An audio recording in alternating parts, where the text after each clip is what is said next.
au mois de mai dernier, j'étais au Festival de Cannes et j'ai eu le plaisir de rencontrer Barmak Akram dans un déjeuner organisé par la SACD justement, qui portait le déjeuner en question sur la place des femmes dans le cinéma. Et Barmak Akram, à la fin du déjeuner, est venu me parler du film qu'il venait de réaliser, Wajma. Évidemment, les droits des femmes, l'émancipation des femmes, c'est une grande question qui d'ailleurs mérite toujours d'être posée à l'universel, c'est-à-dire en dépassant nos propres frontières. Et c'est précisément ce qu'il fait, lui, de façon magistrale dans ce film, Wajma, qui est à la fois sombre et sublime. Sombre parce que c'est forcément la douleur du monde quand on voit la difficulté pour des jeunes à vivre un amour, à vivre une liberté, à vivre une émancipation, en particulier pour cette jeune femme.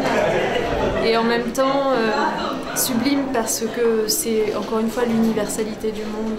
On sait qu'aujourd'hui, de cet héritage que nous avons à des degrés divers dans différents pays, de la domination des femmes par les hommes, eh bien nous pouvons tirer le meilleur pour demain si nous nous y prenons bien, si nous bataillons suffisamment pour donner l'indépendance, l'autonomie économique, le droit à disposer de son corps, parce que c'est de ça que parle aussi ce film, aux femmes, l'éducation aussi.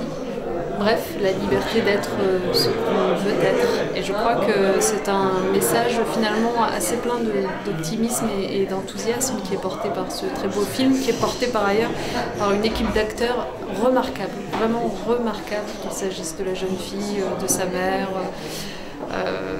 même du père, même si on n'adhère pas nécessairement au personnage, mais je crois que personne n'en ressortira indifférent.